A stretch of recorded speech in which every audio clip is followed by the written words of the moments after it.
Hello and welcome everybody to the March 2025 Harbor Commission regular meeting. Calling to order, I'm Chair Adam Stanowik, and let's start off with a roll call, please. Commissioner Anderson is absent. Commissioner Cohen? Here. Commissioner Ford? Here. Commissioner McRae? Here. Commissioner Nelson? Here. Commissioner Stedman? Here. And Chair Stanowik. Here. Great, thank you. Director Wiltshire, do we have any changes to the agenda this evening? Chair Stanowik, no changes. Great, thank you. Mr. Lopez, do we have any general public comment this evening? There are no slips and no hands raised for general public comment. Great, thank you. I know we have public comments for a few of the items, so we'll just hold off until those items begin, and that's when we'll address those public comments. So thank you. Moving on to the work group reports, Vice Chair Ford. Good evening, everyone. I think we have two reports. We'll start out with fishing. This is a brief one. I was in a meeting today. As you all know, a project that we are sponsoring, supporting, known as the Ocean Collective, received a $200,000 grant from the Governor's California Jobs First program. And literally a week or so ago, it was announced that there would be an opportunity for implementation grants. Ours was a planning grant, but now they're saying we're going to have a brief window for implementation grants with an emphasis on regional projects that are ready to go. And one of the points of emphasis for the 6-county area Santa Barbara is part of, known as Uplift Central California, one of the priority areas is the blue economy.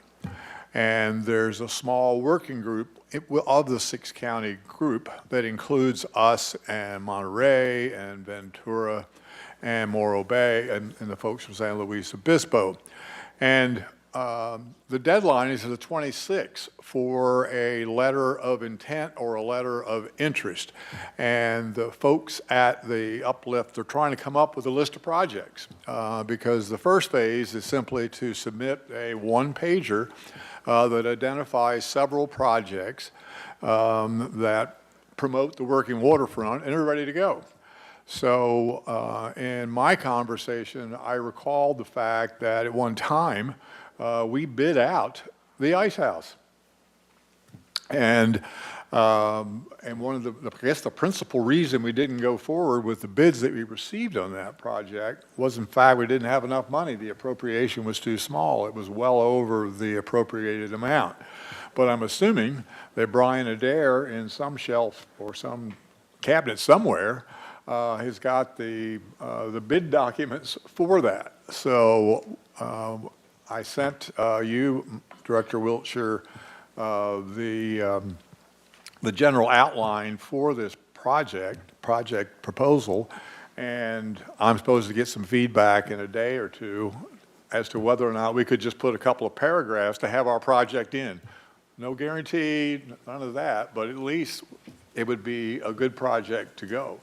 And they wanted to make certain that it was a project that benefited the group, that also benefited the food systems. And Chris and I were on the same call, and we basically argued that, that's exactly what the seafood industry is. It is the food industry, and it begins at the city pier. And the ice house is critical to not only the commercial fishing industry, but also the sport fishing industry and recreationalists who enjoy our harbor. So it's just a heads up. Thank you, Commissioner Nelson. And with the report for strategic planning tonight, Commissioner Stedman, please. Thank you very much. I'm going to provide you a very brief report on the strategy work group, representing my fellow commissioners Ford and Nelson.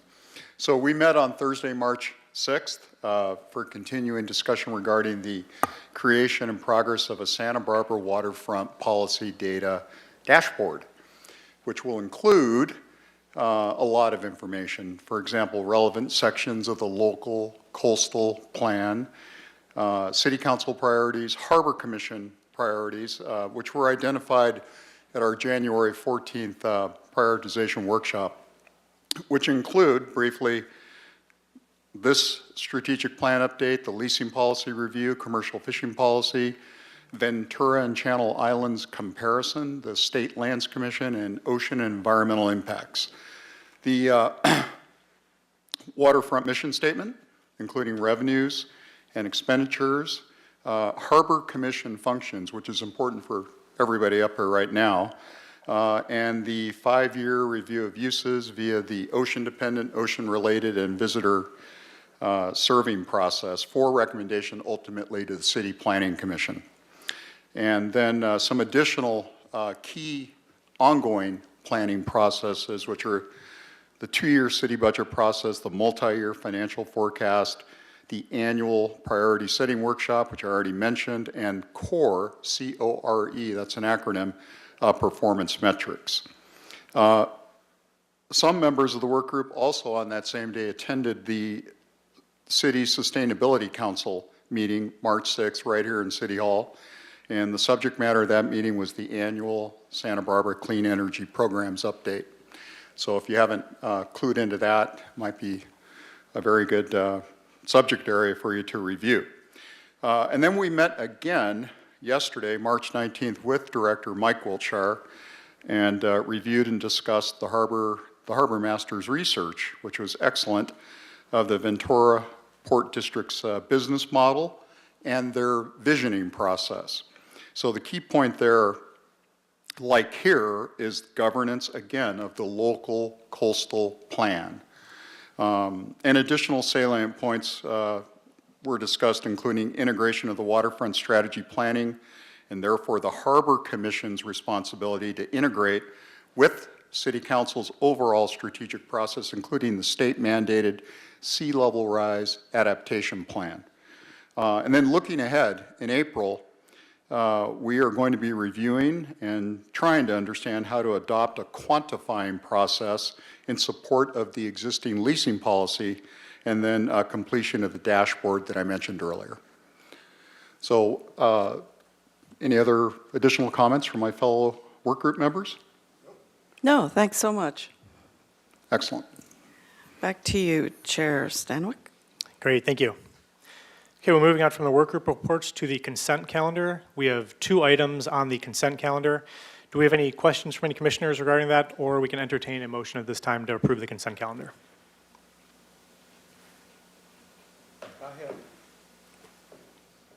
I have one comment with respect to this second item, the Cuda dock. Sure. And looking at subsection G of 1720.005, that's a new one.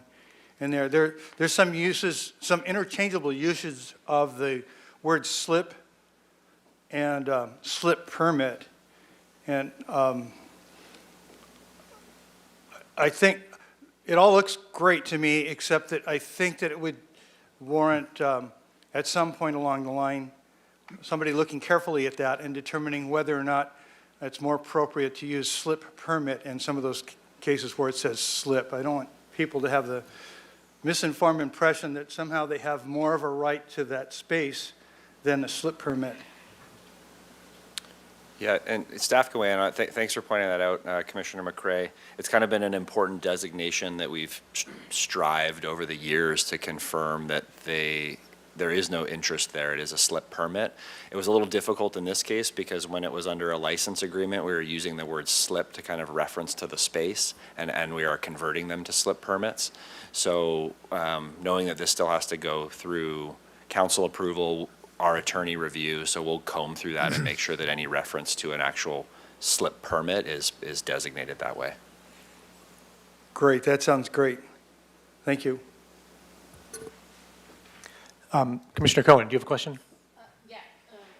I just wanted to ask if we wanted to take that off the consent calendar and have a conversation about that to add any color to that item, or if we wanted, 'cause it is a votable item, right? So, It is, yes. so Are you okay with the language as is, or would you like to pull it? Yes, I think I've gotten the right level of comfort with it as it is, that it will be looked at and the right decisions will be made. Great, thanks, Commissioner. Okay. I have, And also, Commissioner Nelson, you have a question? mine is not a question about the document. I fully support the document, but I recall at the last Harbor Commission meeting, one of the reasons why this is presented on the consent calendar is those individuals wanted to take a look at the document before it was finally and formally approved, and I'm assuming that has taken place. Commissioner Nelson, by individuals, you mean us? Well, Harry LaCornick seemed to say, is there any way we could look at it? And you assured them that it was possible. I'm just curious if that sort of consultation occurred. We met with Harry between last meeting and this meeting. Great, that's it.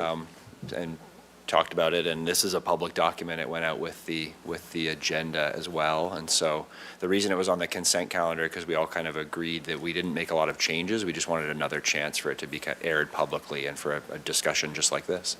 Okay. Great, thanks. Yeah, and I know we did talk about it pretty thoroughly last month, and all three of those resolutions, along with the Muni Code, were in, and I appreciate, putting the changes in red. I think it was pretty thorough, in my opinion, after reading through it. But, yeah, was there any other issues or comments regarding item number 2? If not, we could entertain a motion on the consent calendar. I'd like to make a motion to approve both item number 1 and item number 2 on the consent calendar. Second. Great, we have a motion and we have a second for the consent calendar. Mr. Lopez, could we please have a vote? Yes, and Chair Stanwyck, I'd like to read the items just for Oh, the sure, record. yes. So this is item 1, approval of the minutes, recommendation that Harbor Commission waive further reading and approve the minutes from the regular meeting of February 20th, 2025. And item 2, converting California Sea Urchin Commission of Santa Barbara license space into 9 new designated commercial fishing slip permits, second review. Recommendation that Harbor Commission review draft documents and recommend to City Council to convert dock space currently governed by a license agreement with the California Sea Urchin Commission into 9 individual designated commercial fishing slips located on the north side of the Cabrillo Landing, formerly known as Cuda Dock, in the Santa Barbara Harbor. And the motion to approve the consent calendar is from Vice Chair Ford and seconded by Commissioner Nelson. Thank you. Commissioner Anderson is absent. Commissioner Cohen? yes. Commissioner Ford? Aye. Commissioner McCrae? Aye. Commissioner Nelson? Yes. Commissioner Stedman? Yes. And Chair Stanwyck. Yes. And that motion passes unanimously with Commissioner Anderson absent. Great, thank you. Okay, we can now move on to new business. We'll start with item number 3, the implementation of vessel insurance policy for vessels in Santa Barbara Harbor, anchorages, and mooring field. This is the third review on this item. So hand it to the waterfront. Thank you. Great. Good evening, Chair Stanwyck, Harbor Commissioners, and members of the public. I'm Harbor Operations Manager Nathan Aldridge, and tonight I will be introducing a vessel insurance ordinance, which is the result of months of staff work, Harbor Commission feedback, and public input. So once again, here's a walkthrough of our vessel insurance timeline since 2022. In May of 2022, Harbor Commission received a report on vessel insurance, and a motion was made to direct staff to look further into vessel insurance requirements. A potential vessel insurance requirement generated multiple letters of support from the public. In April of 2024, Harbor Commission received an updated report on vessel insurance, provided information and some specifics from other harbors in California. The Harbor Commission made a motion for staff to look into creating a vessel insurance policy for the Santa Barbara Harbor District. In May of that year, staff began work on a vessel insurance policy, and that same month, the Waterfront Department created a vessel insurance survey to gather public input. In August of last year, the Harbor Commission received an update on insurance policy efforts, detailing results from the public survey. In September of 2024, the city engaged the city attorney's office for a legal review of some draft policy provisions and language. In November, the vessel insurance policy draft was developed for Harbor Commission review, and the commission moved to implement a policy as recommended.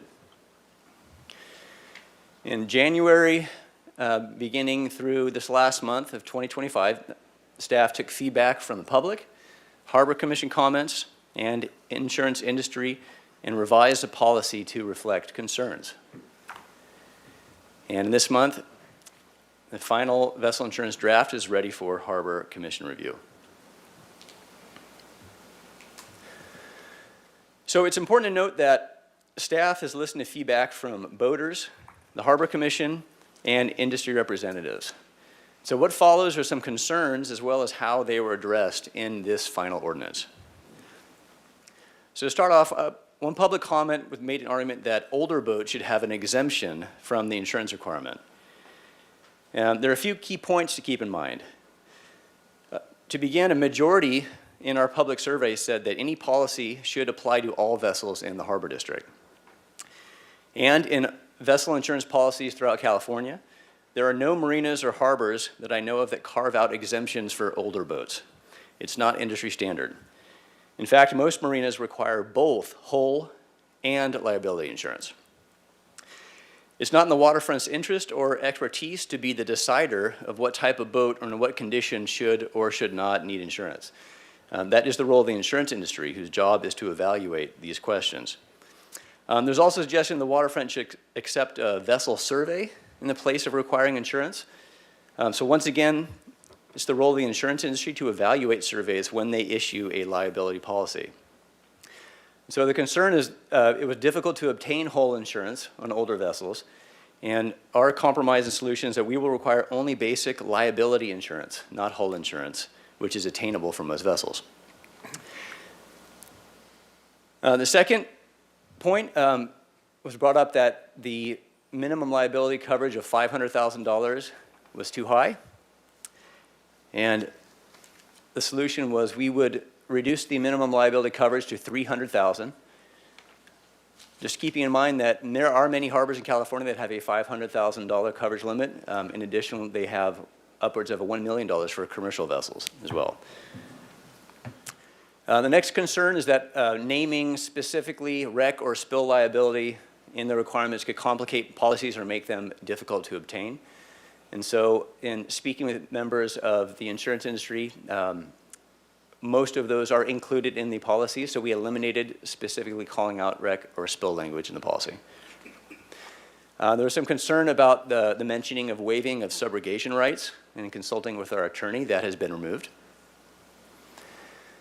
There was some concern requiring the city of Santa Barbara be mandated as additionally insured on the policy.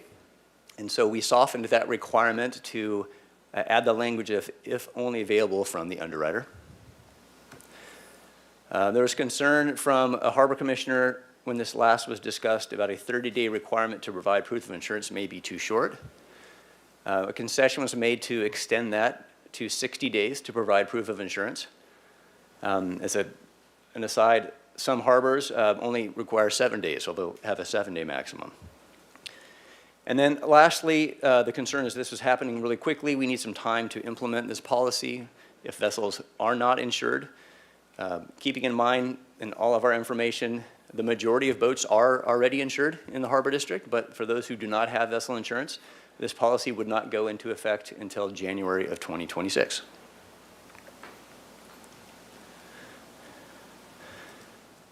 So the draft of the vessel insurance ordinance has been attached to your packet. And for years, the creation of a vessel insurance policy has been supported by both the Harbor Commission and the Waterfront Department. This ordinance will protect the assets of both boaters and the city going forward. And so our recommendation this evening is that the Harbor Commission review and recommend to City Council the implementation of a vessel insurance policy as outlined for vessels in the Santa Barbara waters. And with that, I am happy to take questions from the Commission. Great, thank you, Mr. Aldridge. Questions from the commission? Commissioner Stedman. Yes, thank you very much, Nathan. Can you give an example where the waiver of subrogation might become applicable? Some incident where, that aspect of the insurance contract would apply? Yeah, thank you, Commissioner Stedman. In all honesty, after going back to the city attorney's office with that, they decided that that could be dropped. And I didn't get into it with the weeds very much with them. I can look into that deeper if you wish. But that wasn't a sticking point or a point of contention when we were going back and forth with the city attorney's office. Okay, thanks. It was more curiosity than anything else. Commissioner Stedman, I could give like a kind of practical example. So we had a e-bike catch on fire on the docks. I think it was last year, maybe 6 or 8 months ago. Quite often, subrogation is the process of the insurance company going after the manufacturer of the e-bike to kind of recapture funds and liability. There's some process there. So a waiver of subrogation is essentially saying, hey, insurance companies, you can't do that, and vessel owners, you can't do that. We want to get the money directly from you as opposed to being able to subrogate that claim to some other blamable party. And so it's very common for insurance companies to go after somebody else at fault. Maybe it's a motor manufacturer, a bike manufacturer, who if they can kind of pin blame on the root cause somewhere else, that's what like subrogating it does. So maybe that puts it into a little more contextual. It does. Thank you very much. Thanks, Mr. Stedman. Commissioner McCray. Yeah, so I've had this kind of long-standing concern that because our purview goes all the way out to the 3-mile line, and as well as city limits, that we could potentially be requiring temporary visitors to have insurance if they drop their anchor, say for fishing, or maybe they just stay for a couple, 3 days out in the anchorage or whatever it might be. And I don't think that it would be practical for people to have to show insurance to do that.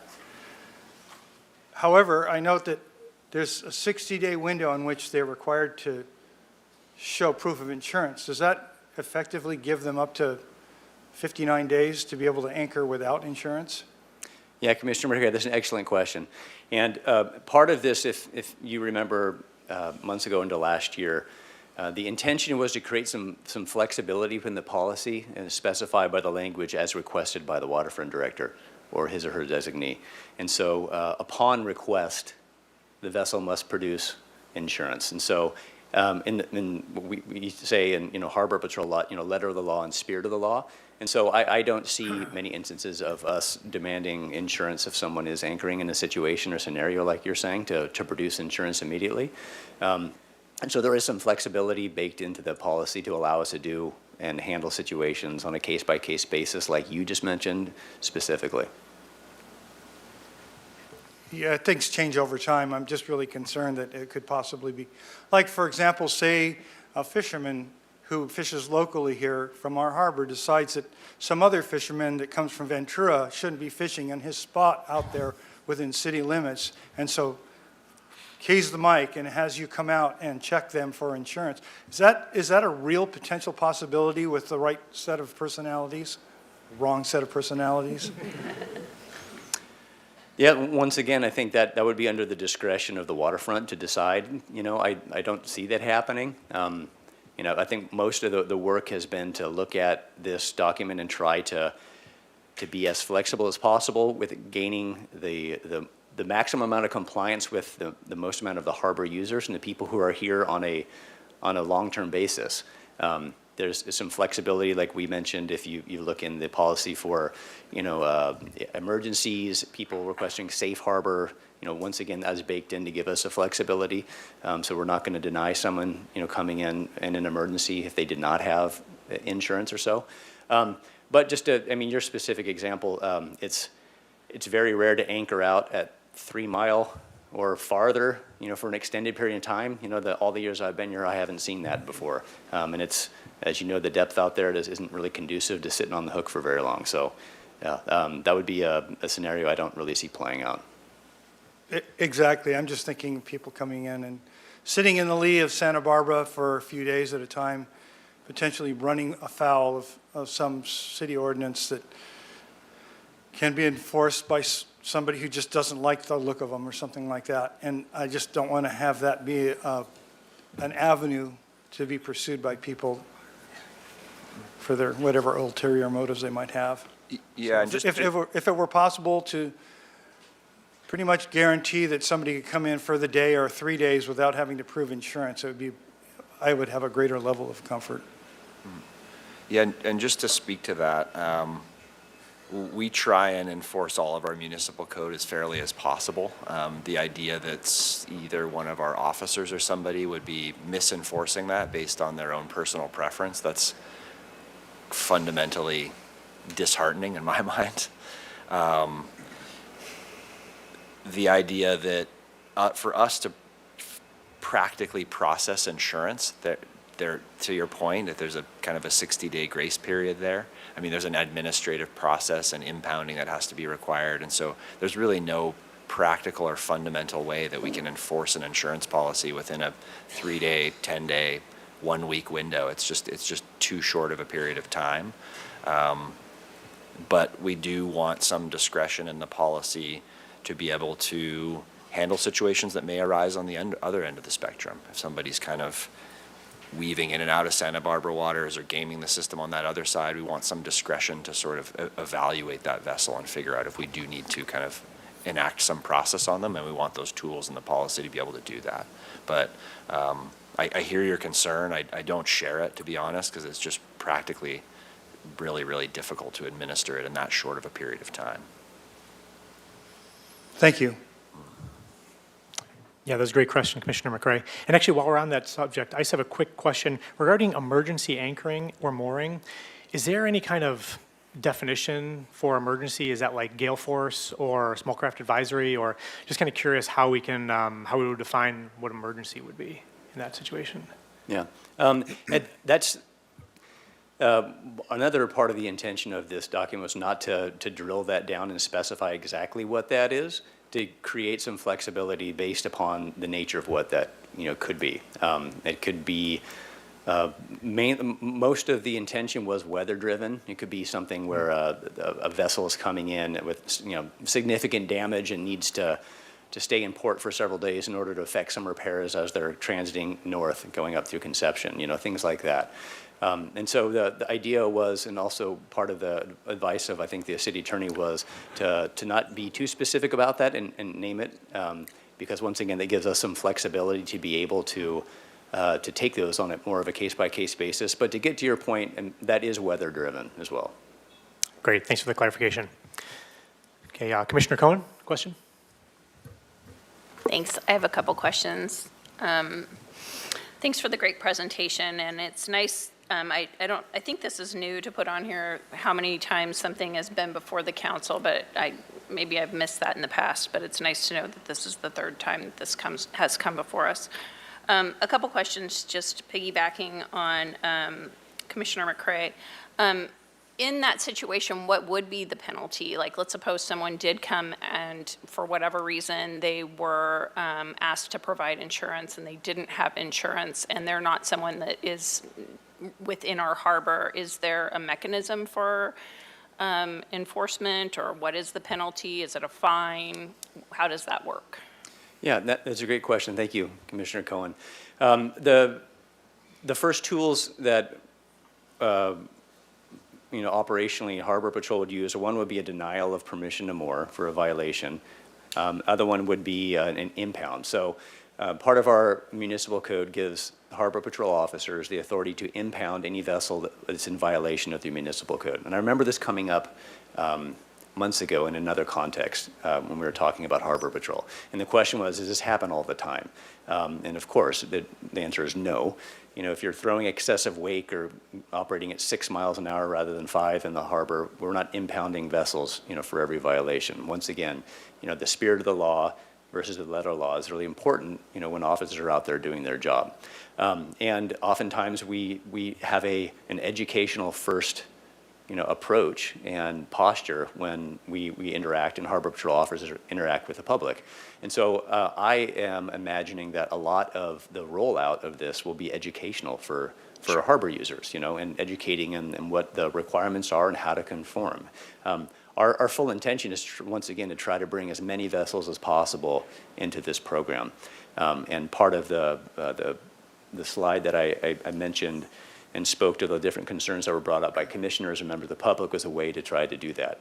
And so, once again, rounding back to the question, Harbor Patrol officers can impound a vessel that's in violation, and then for certain circumstances, they can be issued a denial of permission to moor in the harbor district. Okay, so it's denial or impound. Those are some pretty big, but there's not like a fine or anything like that. It would just be. Impounding a vessel is essentially a fine. They have to pay to get it at impound. Okay. It's kind of like getting your car towed. All right. Correct. And just to piggyback on Director Wiltshire, these are infractions. In infractions, you can pay, and it's not a court appearance where you have to physically go and show up, Okay. like a misdemeanor would be as well. Okay, that makes sense. And then I just want to also dig a little bit deeper into something you said. So my understanding is that there'd be this 60-day window, but then is it my understanding that also if the waterfront director wants to shorten that window, that's at your discretion? No? No, Okay. that must have been a misunderstanding. Okay, I apologize. If I'm remembering correctly, I believe you brought up the 30-day or the Yeah, 60-day I did. point in several meetings ago. And, the intention, once again, is to give everybody until the 1st of January of 2026 to show vessel insurance. And then the vessels who don't do that will have upwards of 2 months in order to do so. And if not, then they would be subject to the termination process as discussed. Okay, and my concern there was for vessels that are already operating within the harbor, obviously not the situation that Commissioner McCray was talking about. And then my last question was, one of the things that I had mentioned is in the state of California for cars, you can have self-insurance. I don't know if there's anyone within our harbor who would be interested in self-insuring, but it's an option at the DMV. And I didn't know if there was any exploration into that or if that was something that was dismissed as not feasible. Yeah, we spoke to the attorney's office after our last meeting, and they said that it's not a feasible option for us to operate a self-insurance. Okay. And then to speak to the time limit again, with all of our enforcement terminations, that sort of thing, once it's codified, we never go shorter than that time period, but we often go longer. If we're in a process of working with somebody, it's not necessarily 60 days at that limit. If they're showing intent or working with us, quite often that 60-day window will expand to much larger because we want to give them the benefit of the doubt to work it through and solve the problem. And then on that note, if they did go 60 days out and you did terminate, is that also a slip termination at that point? If they are a slip permit holder, a slip permittee. And would that slip termination go before the Harbor Commission, or would that be something that was handled administratively? As of now, the way the policy is written, it would just fall into our current termination process. Okay, thank you. Thank you. Commissioner Nelson? I really appreciate the effort that's been made to address the concerns of the public, stakeholders, constituents of the harbor. But as chair of the commercial fishing work group, I wonder about the commercial fishermen. I have talked to one who really appreciated the drop from $500,000 down to $300,000, but I haven't talked to all of them, and I know that within the fishing community, there's a number of old boats, a number of wooden boats that I can only imagine would be difficult for an insurer to provide insurance. And so in talking with the industry, did insurance executives or the industry, say there's going to be a big problem with these older boats that we know are in the harbor? Did we have that kind of conversation? And secondly, I really appreciated the comment about flexibility, discretion, and case-by-case basis. Because the Waterfront Department and the City of Santa Barbara have really tried to make the seafood industry and our commercial fleet, or have acknowledged the commercial fleet and our seafood industry as an important economic sector, if you will, for the local economy. Generously provided slip discounts, fish hoist, the ice house that I was talking about earlier. All of those are real good things that recognize that these aren't just boats, these are businesses. And the city wants to keep those businesses in town and producing economic benefits. So I would hate a situation to occur where we lose one of those businesses or two of those businesses, and would hope that there's an opportunity for the Waterfront Department to deal with special circumstances that a fisherman may have in satisfying the requirements of this policy. Do you see that? Have you talked with the fishermen? I know Chris is here. He's going to give us his position on that, but I'm just curious, was there any staff discussion about the impact of this on the commercial fleet? Yeah, and thank you, Commissioner Nelson. So the answer is yes, and once again, in a big picture, the intention is not to drive anybody out of the harbor. The intention is to work with everyone and try to get them to a space where their assets are protected and the city's assets are protected. Once again, in our survey of marinas up and down Northern and Southern California, there are a number of different ports and marinas and harbors that require commercial insurance for vessels at rates significantly higher, upwards of 3 times the amount. Anecdotally, I did a little research up in British Columbia and Washington State. They have some commercial fishing vessel insurance requirements upwards of $3 million for a minimum liability policy too. So the concession for not have hull insurance was really driven by just sort of what you're saying right there too. Okay. Thanks. Commissioner McCray. Yeah, this is kind of a 30,000-foot comment, but first I'd like to say what you've got proposed here for the insurance requirements sounds just fine to me at this point.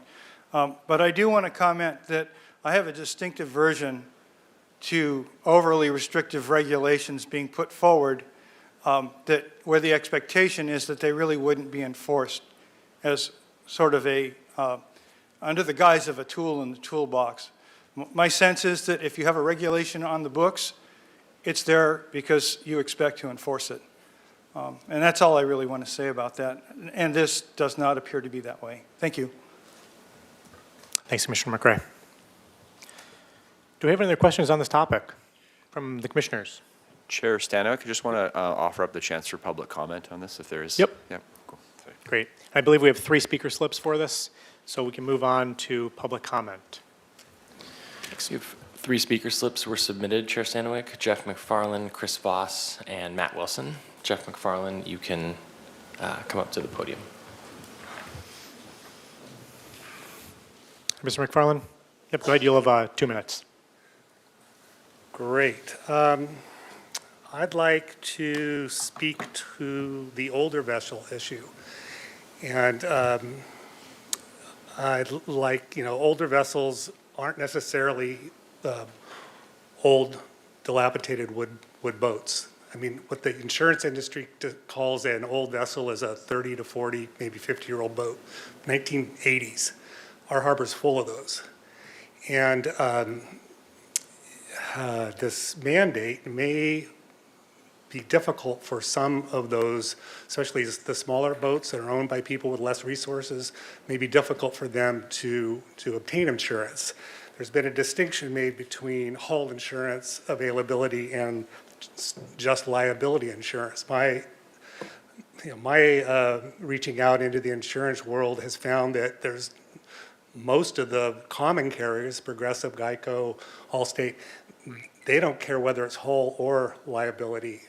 They're not interested in it.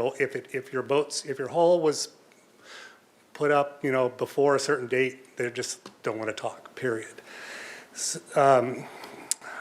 I think that throughout our harbor, there are impeccably maintained pride of ownership, older vessels that the insurance industry just isn't interested in insuring, and that age doesn't necessarily connotate seaworthiness or even a risk to the city. Just because a boat was built in 1970 doesn't mean it's dilapidated or ignored by its owner. Classic and wooden boats are they're part of the soul of our harbor and their attraction in our harbor. We have got a maritime museum and that was two. Oh yeah, that was 2 minutes, but feel free, we're gonna give everybody an extra 2 minutes as well, so feel free. Thank you.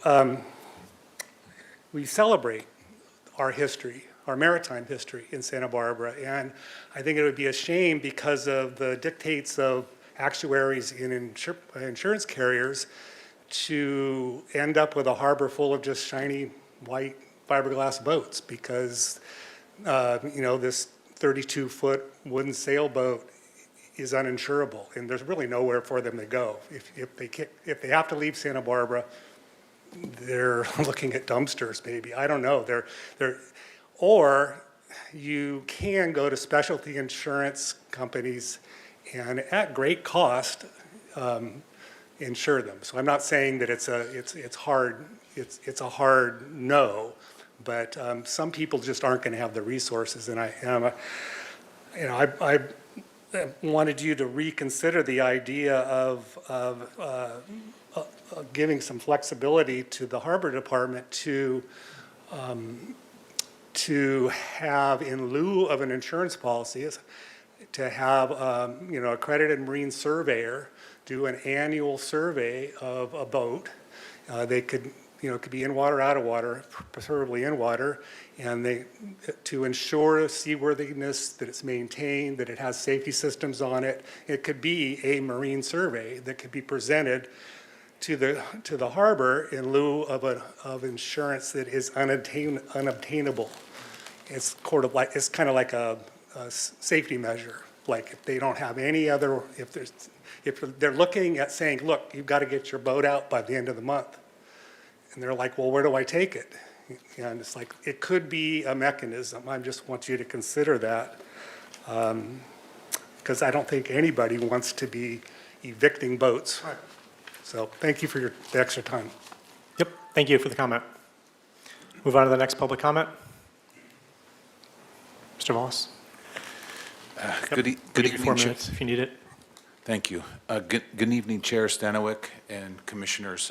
Thank you for this opportunity to speak, and thank you for volunteering for our community. This, initially, I was here when it was first discussed, and there was a sentiment on the part of the Commission, correct me if I'm wrong, that there might be a carve-out for commercial fishing vessels for similar concerns that were just voiced. And what I have failed to do personally is pursue a more comprehensive understanding of what the actual cost for the commercial fishermen to meet this mandate on an individual basis, knowing that it's going to vary, and clearly it's going to vary in relationship to the age of the vessels. And so I'm grateful that the standard has been lowered to 300,000 for liability. There is a term that I've been exposed to called port insurance, and one of the fishermen has said that he's found that that's not exorbitant, and I think that's some term of art with respect to, where the policy ends, and I think it enables a company to lower the cost associated with it, but I don't know. And so what I think, from my community's perspective, we need to get a more complete understanding of the significance of the impacts. And I'd like to just draw attention to insurance in general in the state of California. It's gotten pretty weird. And what we believe might be not onerous now may very well be onerous in the future. And so the market changes, and I think it would be valuable to be sensitive to that, given it is a mandate. And then one more kind of a general comment about small-scale governance in general. And I think it's important that we be sensitive to creating mandates like this at a time when a lot of people have uncertainty about how well government is functioning on their behalf. And so if this were to be perceived by members of my community as like exceptionally onerous, then there may be more unexpected backlash than we realize at this point. So I think I have to do more homework to make certain that I could report to you that my community is going to be able to deal with this and not have too much of an issue with it. But it would be unfortunate if it became a significant burden that a lot of fishermen had a challenge with a meeting. So I just want to make you guys aware of that at this point, and thank you. Thank you, Mr. Moss. I believe we have a third public commenter. Our third speaker is Matt Wilson. Great. And just a reminder for anyone online, if they wish to speak, to raise your hand in the Zoom platform. Hello, Mr. Wilson. Yep, go ahead. You have 4 minutes. All right, good evening. I've been following this from home, and I thought that the concessions made over time made sense to me. I don't have any more comment than that. It seems like there were plenty of concessions, and that the fact that the timeline of the rest of the year and then the 2 months after that hopefully we'll find some good solutions. So that's my thing. Great. Thanks, Mr. Wilson. Okay, that is all the public commenters we have here. Do we have anybody online, Mr. Lopez, who'd wish to give a public comment? There are no hands raised, Chair Stanwyck. Great, thank you. Okay, well, now after the public comment and the questions, we'll move on to a discussion. Does anybody want to talk or discuss this or move forward with a motion? Commissioner Stedman. Yes, before we open the discussion of the commission, I have a question for the Waterfront Department. What is the process once this item exits Harbor Commission? What happens after this? Yeah, thank you, Commissioner Stedman. So the next step would be to go to Ordinance Committee, and then following that successfully would go to full City Council for a vote. And then since the ordinance will be a change to the municipal code, it would go to the City Council for a second vote, generally that following week or so. My understanding, and Director Wiltshire can correct me if I'm mistaken, there would be a 30-day waiting period until it becomes in effect. Okay, so it sounds like there's ample opportunity for the public to weigh in during that process. Thanks. Commissioner McCray. Thank you, through the chair. I have a question for staff with respect to port insurance. Was that looked at, and what exactly is it, and what's the relative difference in cost?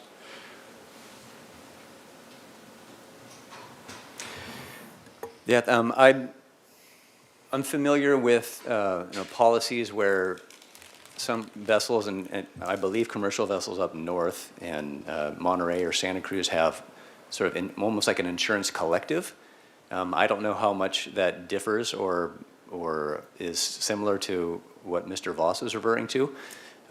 So I'm not quite sure what the difference of port insurance versus self-insurance would be. You know, the question came up about being self-insuring, and once again, in the back and forth of the city attorney's office, that was not advised. It's something that we would be able to do.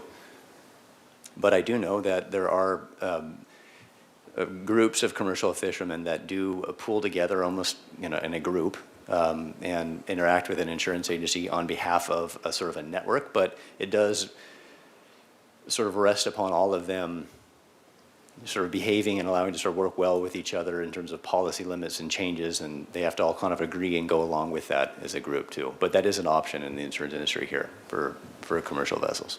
No, so that's completely different than what I was thinking. I was thinking that it was some different level of insurance where the insurance actually, there was a reduced premium for those times when the vessel was in port, rather than, you know, out at sea where they were at greater risk. Yeah, I had a completely different idea as to what I'm it not might be. aware of that either. But, yeah. The way I understand it, Commissioner McCray, is like with your auto insurance, you would provide some basic information on how you're using the vessel, where it is, how often it's at sea, where its home port is. When you kind of sign up for auto insurance, you have to kind of list your driving radius and how often you're driving, and so that would be up to the insurance industry's discretion to deliver a policy based on how that vessel's being used.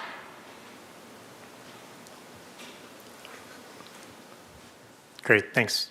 Vice Chair Ford? Thank you so much. I really support this recommendation or this proposal as presented tonight, and I think it's a great example of listening to the Harbor Commission and the public and making changes and modifications based on input. So thanks for that.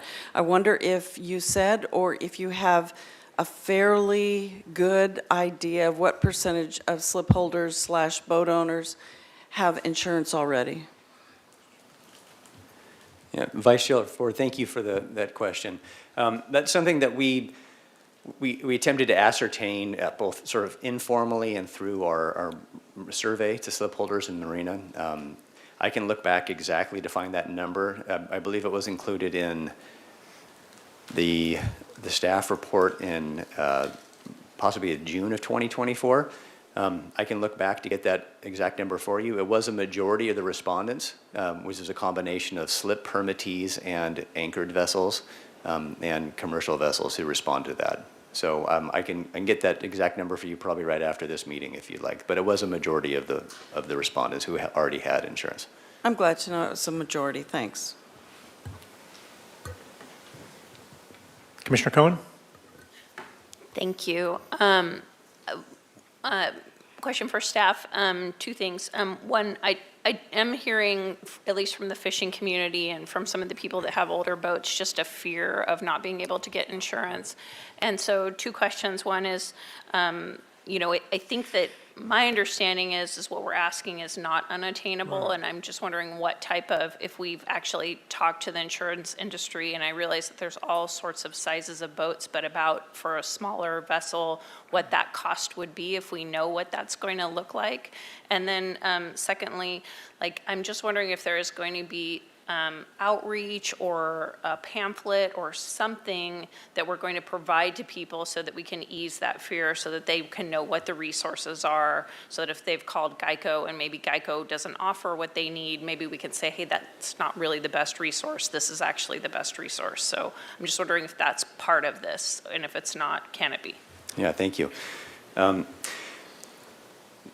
For the second question you had, absolutely. You know, a part of this, I think you've seen from our timeline revisited, we try to be very conscious and deliberate about the public process through this and in speaking with people with this would affect.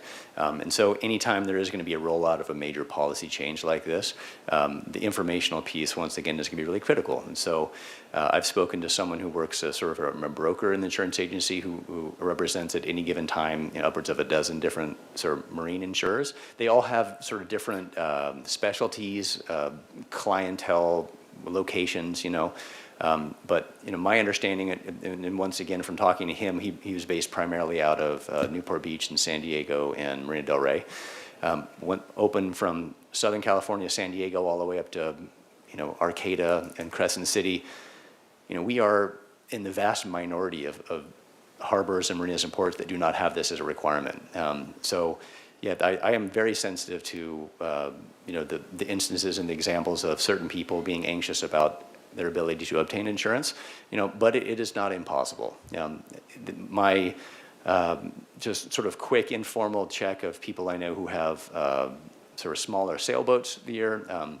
I know Chair Stanwyck, that he could probably speak a little bit more of this too about the insurance.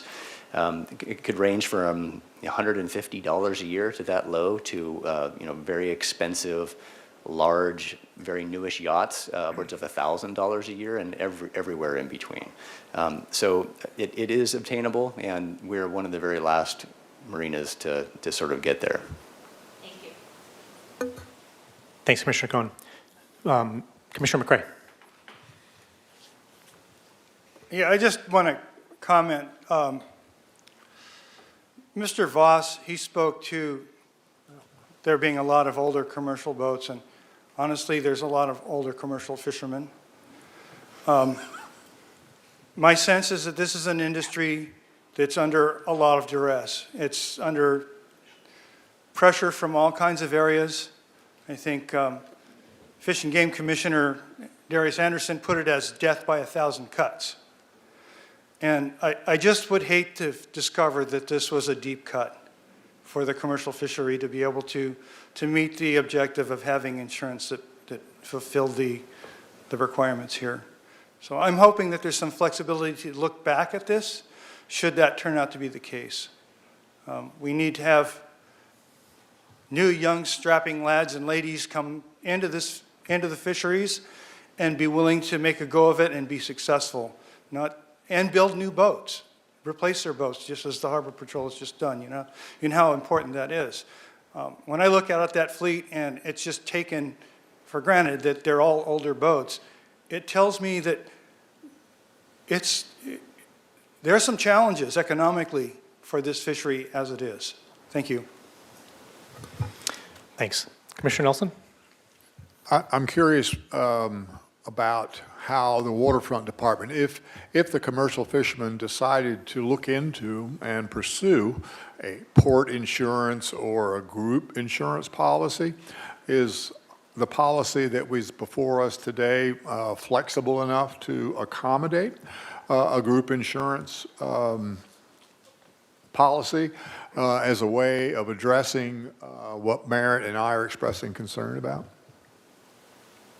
Yeah, thank you, Commissioner Nelson. I can look specifically at the ordinance and the way it's written so I don't misquote that. But the language, if I find this, specifies that vessel owners must provide to the waterfront director proof of insurance upon request. That's what the language specifies in there. And so they must remain currently insured, that's that first section, and they have the minimum list of requirements, which is the liability of $300,000, and if available from the underwriter, naming the city of Santa Barbara as additionally insured. And once again, there's the emergency provision as exemption, and they provide a notice of cancellation, if that's the case as well. I guess I'm interpreting that answer to suggest yes. If in fact they meet the requirements of this policy, you really don't care if there was in fact a group insurance, port insurance sort of policy. Correct. That's great. Yeah, That's really good. That's really good news, because obviously there's concern, and if they investigate that concern and this is a way to address it, I hope that when you use the words flexibility and discretion, that this would fall within that. So, Yeah, Thank you. I can kind of double confirm that. That's the intent. I think it's a common way to get insurance is to work under a joint purchase agreement and have an insurance company like insure a group of folks if that works for the provider. But if we get that assurance from an insurance company, I mean, that would meet the criteria. Thank you. Great, thank you, everyone. Yeah, I guess I could offer my sense on this issue. I know this is something that was really important to me, especially when I joined the Harbor Commission. It was actually, from all my neighbors and colleagues, it was probably the #1 issue that everybody kind of came to me with.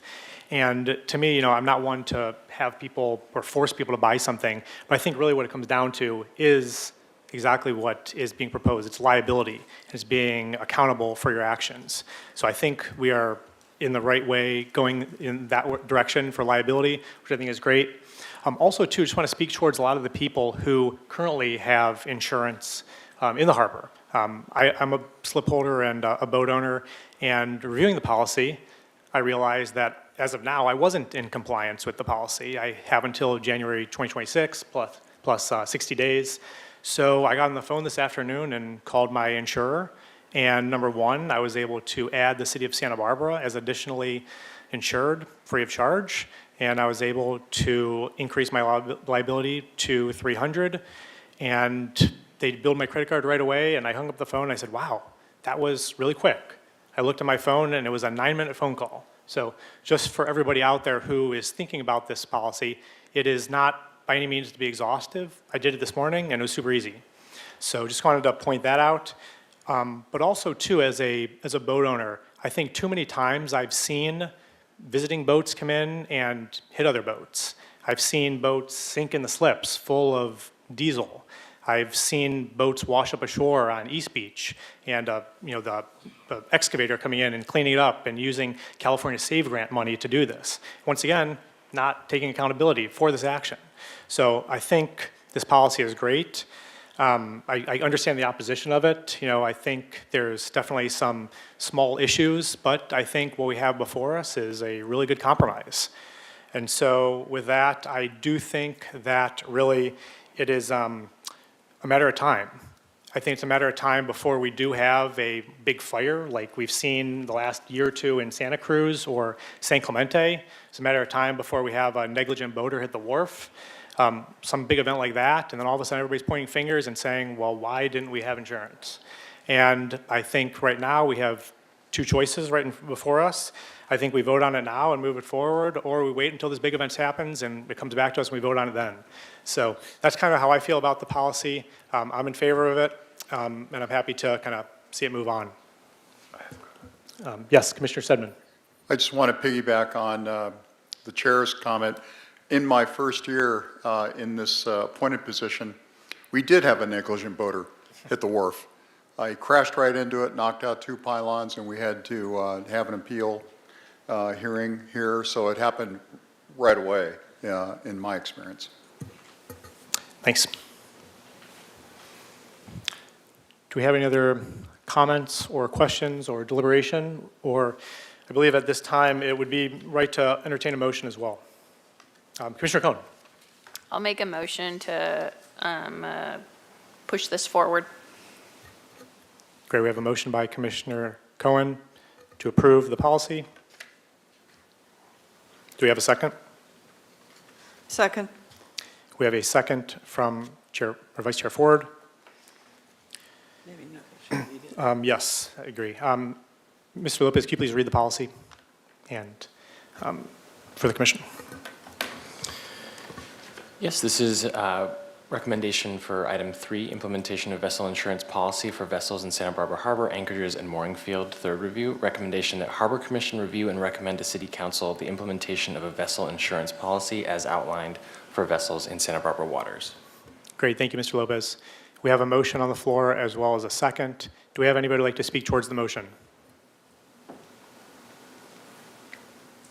Okay, with that, we'll take a vote, please. All right, and this is a motion by Commissioner Cohen, seconded by Vice Chair Ford. Commissioner Cohen? Yes. Commissioner Ford? Aye. Commissioner McCray? Aye. Commissioner Nelson? Aye. Commissioner Stedman? Yes.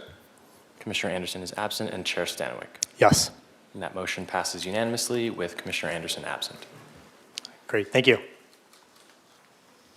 Okay, we will move on to new business item number 4, the proposed assignment of lease agreement number 24741 Shoreline Beach Cafe located at 801 Shoreline Drive. Mr. Lopez, can you please read the recommendation on that? Yes, this is the recommendation for item 4. Recommendation that Harbor Commission review and recommend City Council approve the assignment of lease agreement number 24741 located at 801 Shoreline Drive, Santa Barbara, from Stephen Marsh, DBA Beach Rock, Inc., to Oliver Pilar. Great, thank you. Turn it over to Mr. Barrios. Thanks. Good evening, Chair Stanaway, Commissioners, members of the public. My name is Cesar Barrios. I am the Waterfront Business Manager. And this evening, I bring to you a proposed lease assignment agreement for the Shoreline Beach Cafe located at 801 Shoreline Drive, which is adjacent to Ledbetter Beach, right at the intersection there, a prime location. So the assignment of this lease was requested by the current owner, Mr. Stephen Marsh, who has successfully operated the Shoreline Beach Cafe since 1997. He's a tenant in good standing, I will say great standing, who has successfully served the waterfront community for the last 20 years, as well as many, many visitors from out of town that visit the frequent waterfront on weekends and summertime. In February of 2025, Mr. Marsh requested to assign the lease to Mr. Oliver Pilar, a successful business owner and entrepreneur. The Waterfront Department has reviewed the pertinent financial information, the business plan, and other documentation that is relevant to the transaction, showing that Mr. Pilar as an ideal candidate for this location and to take over the business.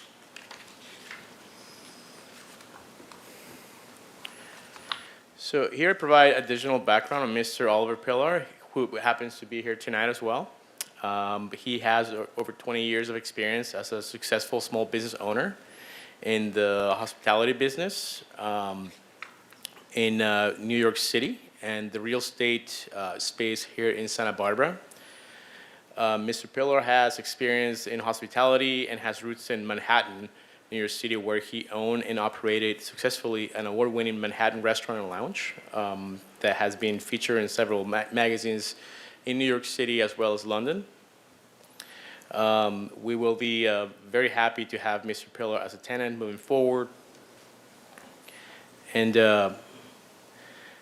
in this slide, I provide some details of the current terms of the lease and overall square footage, which includes the interior as well as the patio space in beach area, which is just south of the building. During the lease assignment, all the existing lease terms remain the same, including the base and percentage rents, as well as the terms of the lease, which has 9 years left. With that, that concludes my brief presentation, and I'll be happy to answer any questions. Thank you. Great, thank you, Mr. Barrios. Do we have any questions on item number 4?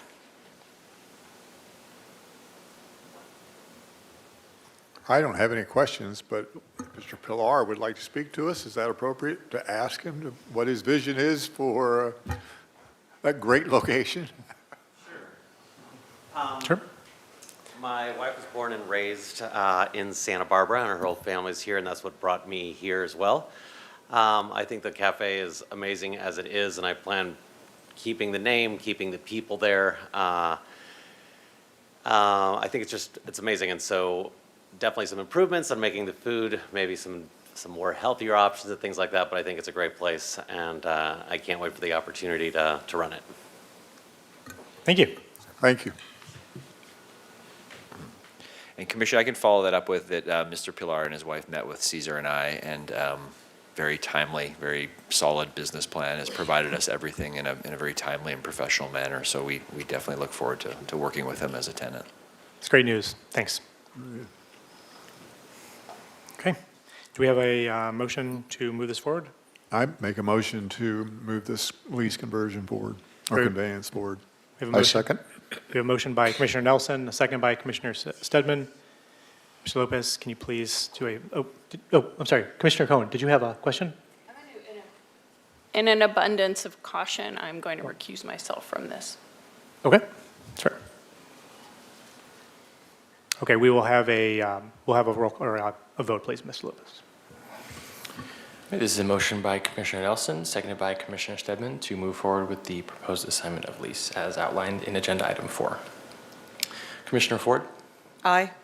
Commissioner McCray? Yes. Commissioner Nelson? Aye. Commissioner Stedman? Aye. Commissioner Anderson is absent, and Commissioner Cohen has recused. Chair Stanwyck? Yes. And that motion passes unanimously with Commissioner Anderson absent and Commissioner Cohen recused. Great, thank you.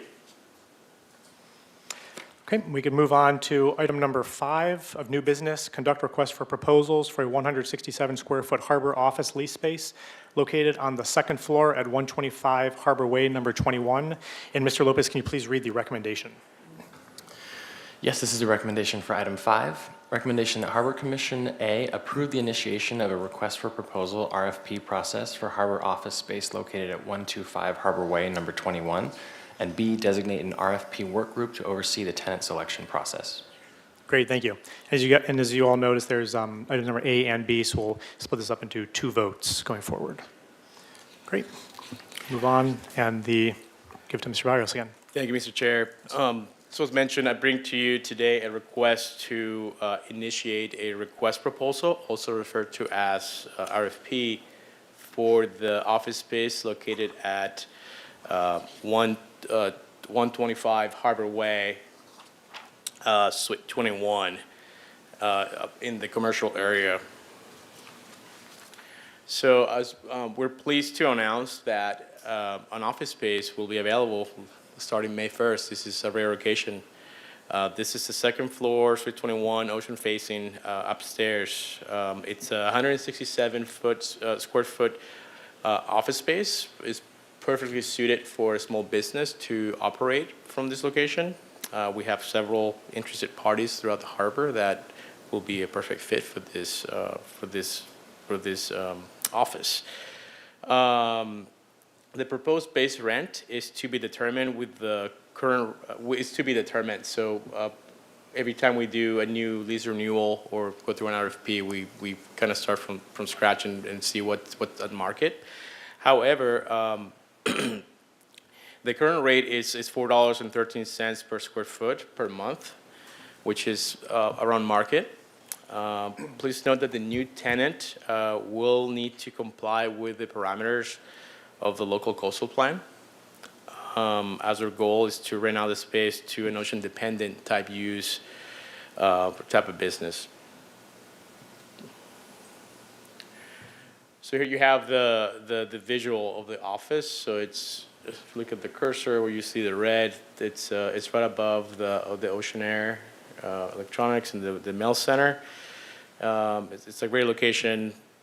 2-way entries, steps on the east and the west side of the building to access the location. And then you have another few views right here. That's the actual office right there, number 21, and that is the view from their window and from their door.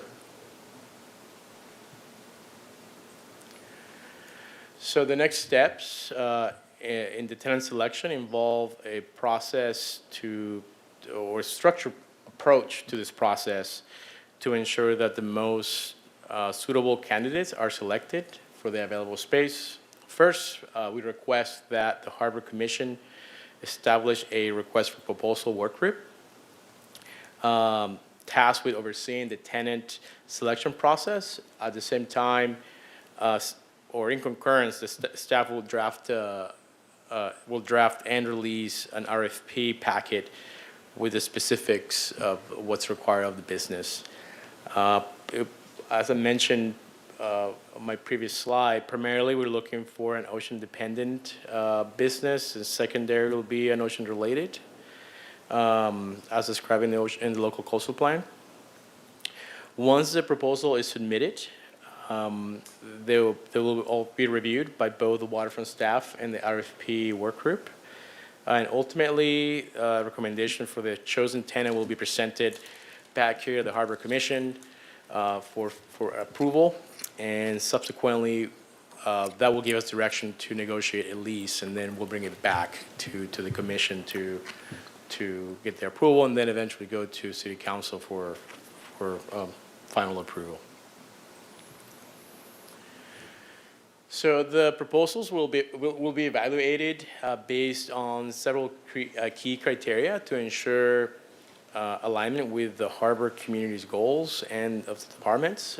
First, compliance with harbor zoning requirements and consistency with the local coastal plan, which we find essential to maintain the integrity of the harbor commercial area. Additionally, compatibility with existing businesses will be assessed to promote a consistent economic environment and make sure that this tenant fits within the criteria of the harbor businesses that currently operate. And then the financial conditions and business experience of the applicant will also be analyzed to ensure the business stability and expertise, ensuring that we have first-class operation running out of this office. Likewise, the responsiveness to the RFP requirements will be critical to determine the proposal's completeness and the final results. And lastly, the selection team may consider any other relevant criteria that they may deem appropriate for the evaluation process, and that likely will come into play once we meet with the RFP work group as they make other concerns or ideas may come up during that discussion. Okay, so to provide some background on the commercial real estate market, specific to office buildings, there are three categories. So that's the Class A, B, and C type office buildings, and they all have different pricing and features that determine their cost per square footage. So as you can see right here, the Class A office space, the spaces that are known for their more modern design and premium amenities, more like a high-end type of office, typically ranging from $5 to $8 per square foot. The Class B type offices are more modest and functional.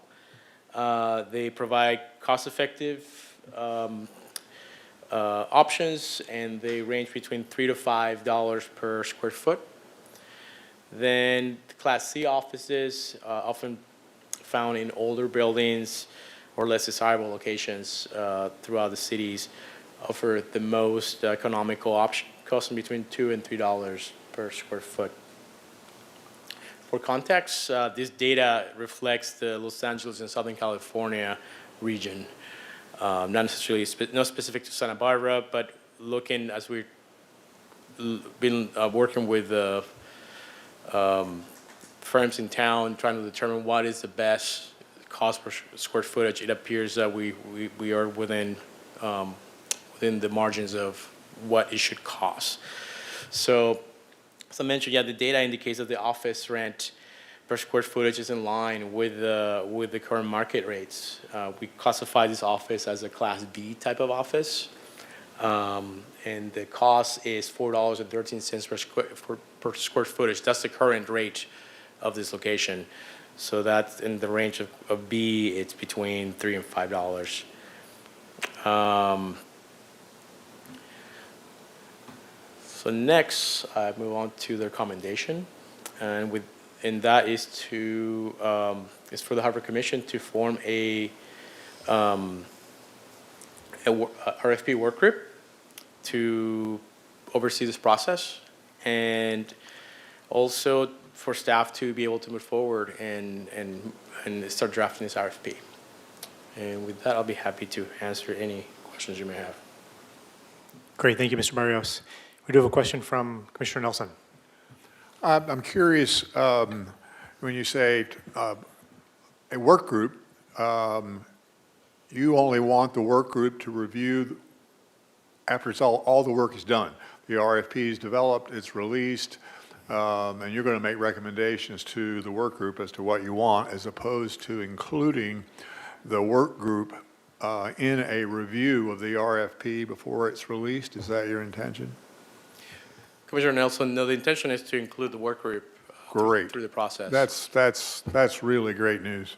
And secondly, I notice your Class A, B, and C space, and you classified it B. Why would you do that? I mean, why? I guess to me, if any office in the harbor is a premium space, can't we at least suggest that? I mean, We could, I mean, within the margins of what the Class A office provides, we're talking they provide a gym access, lounges, pool access, more amenities that we're not able to provide. So it's a besides the view, that's fantastic. It's a utility space. okay. Okay, and then finally, I assume that the development of the RFP will make the point that the priority is for ocean-dependent use consistent with the coastal plan, local coastal plan. That is correct. Great, thank you. Great. Commissioner McCray? Thank you. I just wanted to know what your relative estimation of the condition of the space is right now. Is it excellent, good, okay, poor? It's going to need a bunch of work. Commissioner McCray, we've only had a bird's eye view of how it looks like, since right now it's still rented. We haven't had full access to the facility. The current tenants have been there for quite a while, I believe mid-thousands. So we will likely be reviewing the state of the carpet, the walls likely be painted. We normally do is refurbish the space prior to the new tenant moving in. But overall, the condition of the building, it's in good condition. Thank you. Vice Chair Ford? Thanks. I am envisioning that this is sort of the perfect design for a work group. This work group is only for this particular RFP, is that correct? Yeah, thanks, Commissioner Ford. This would be a good way to kind of step into work groups. The intent is really for when a work group is formed, for the Harbor Commission themselves to define the term and the time and the goal. And so hopefully when you all, if you choose to do so, form a work group on this, you kind of define what this work group's going to do and what it's going to bring back to the Harbor Commission when you do that. But approaching this now, the intent would be, yes, to kind of manage this RFP through the process. And if there's ones in the future, we can kind of revisit creating a new RFP work group for those particular ones. Thanks. Commissioner Cohen? Thank you. Appreciate the presentation. I just wanted to say two things on the value of the property. You know, if you're looking at the price per square foot for Los Angeles, like it varies so much. I mean, even in Santa Barbara, you know, if you're on Haley Street or you're on State Street or you're in Carpinteria or wherever it might be. And I just would suggest that it might be a good idea to have one of the local commercial brokers just walk through the space and just confirm that that is in fact a good per square foot price for it.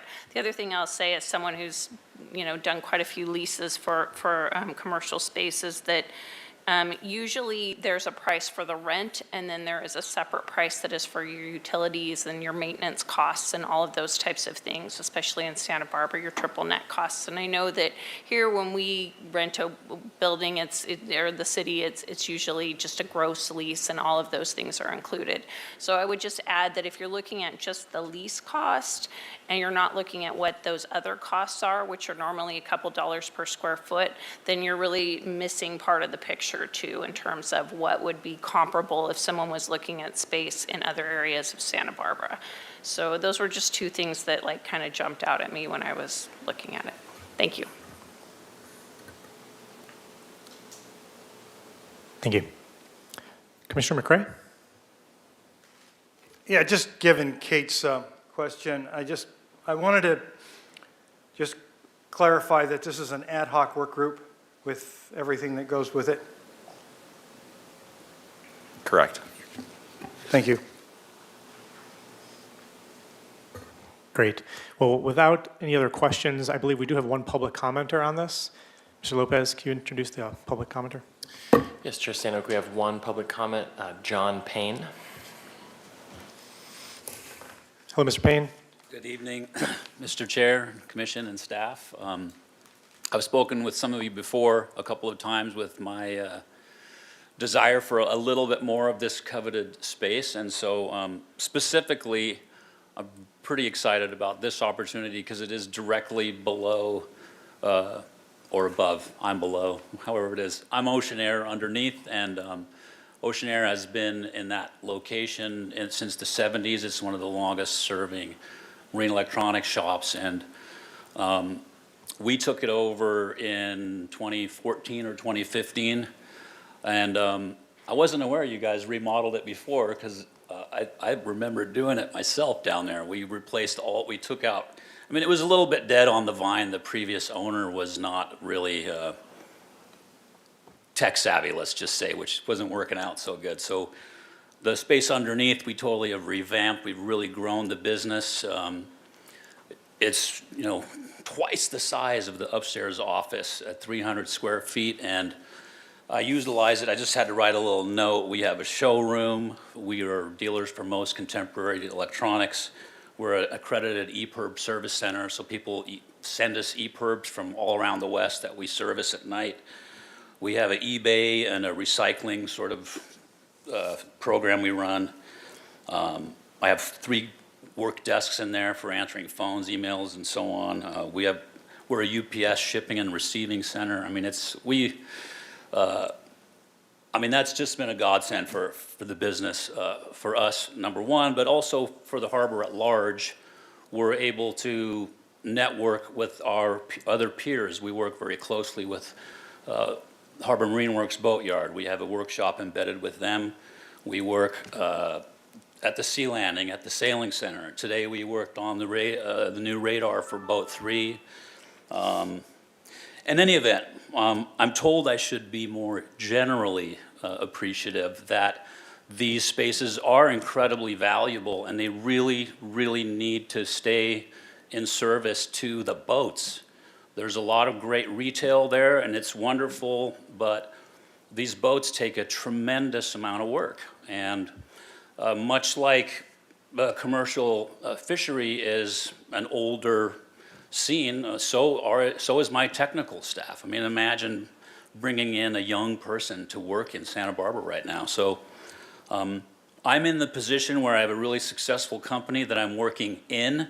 I can never work on it because it's all the time, and it's great. We love the office downstairs, and I would invite the work group to visit Ocean Air and see how we utilize the space and maybe see what we've done with it over 10 years, and hopefully we can put together a good presentation for compliance, consistency, and conditions, and business experience, and responsiveness, and all that. Anyway, I bid you good evening, and look forward to working with you, hopefully. Great, thanks, Mr. Payne.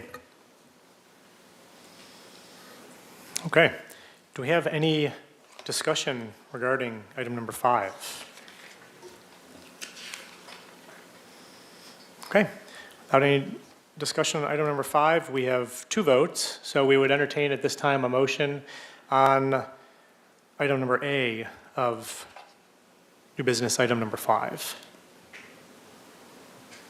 So moved. I'd like to approve the initiation of a request for proposal process for the harbor office space located at 125 Harbor Way, number 21. I second. Great, we have a motion, we have a second.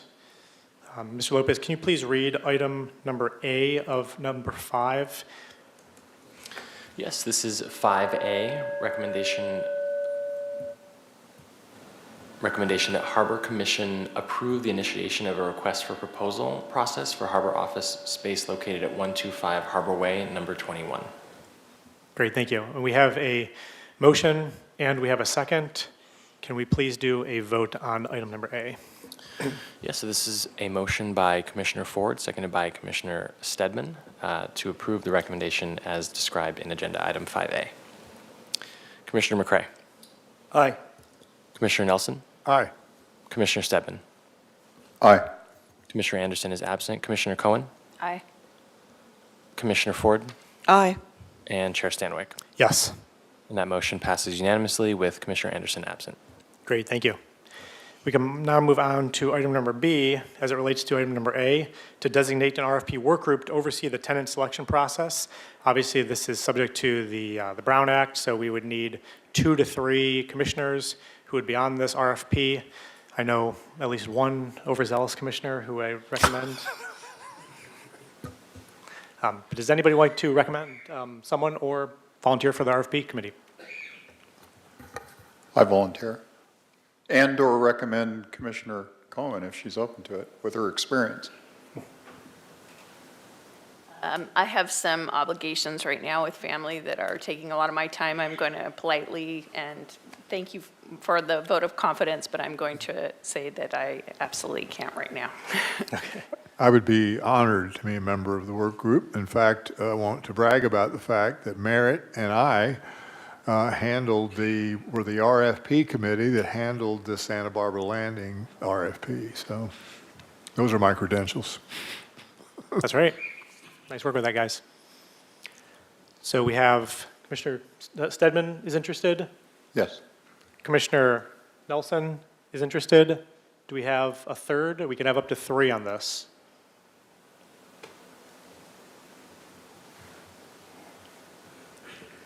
I would be honored, but I'm hoping that you'll excuse an occasional absence should meetings coincide with any of the state Fish and Game Commission meetings or the Pacific Council, because those will be my priority.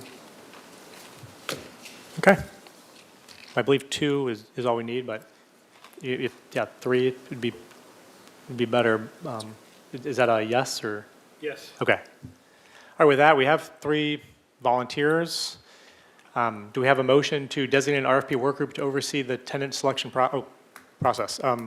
Commissioner Cohen, do you have a question? No, I was just going to make the motion. Oh, sure. Yep, go ahead. So moved. Second. Yeah, okay. We have a motion and a second. Mr. Lopez, can you please read the recommendation? Yes, this is recommendation 5B that Harbor Commission designate an RFP work group to oversee the tenant selection process. Great, and I would just like to make a friendly amendment to that motion, if possible.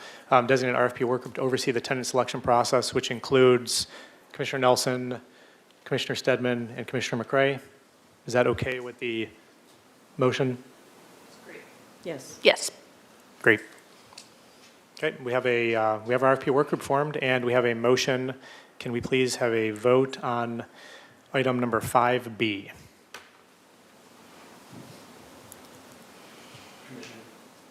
Commissioner Nelson? Aye. Commissioner Stedman? Aye. Commissioner Anderson is absent. Commissioner Cohen? Aye. Commissioner Ford? Aye. Commissioner McCray? Aye. And Chair Stanwyck. Yes. And that motion passes unanimously with Commissioner Anderson absent. Great, thank you. Okay, moving on, we can move on now from new business to the department update. The Harbor Operations Report, the arrival of the new Harbor Patrol Boat number 3.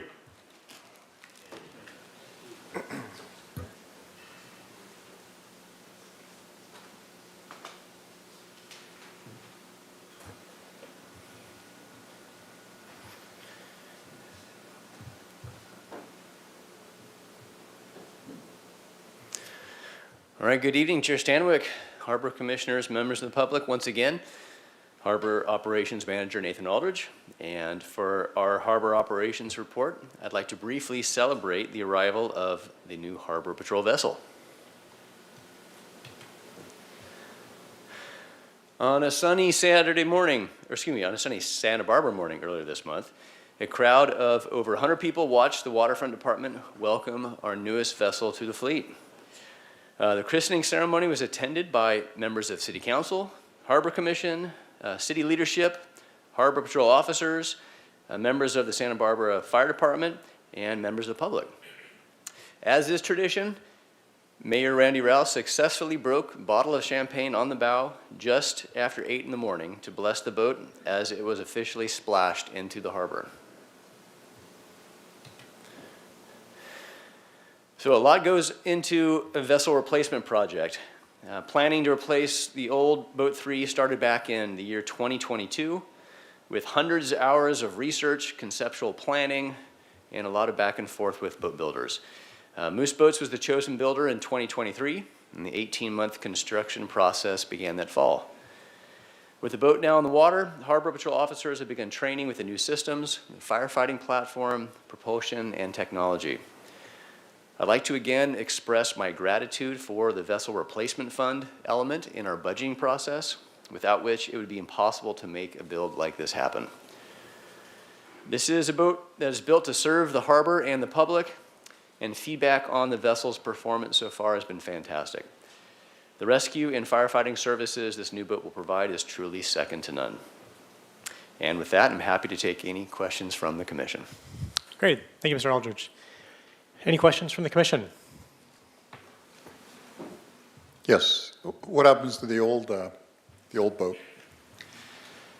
Yeah, Commissioner Stedman, this is a great question. So the old boat will go up to public auction and surplus in a matter of weeks, similar to when we replaced Patrol Boat Number 1 back in 2017.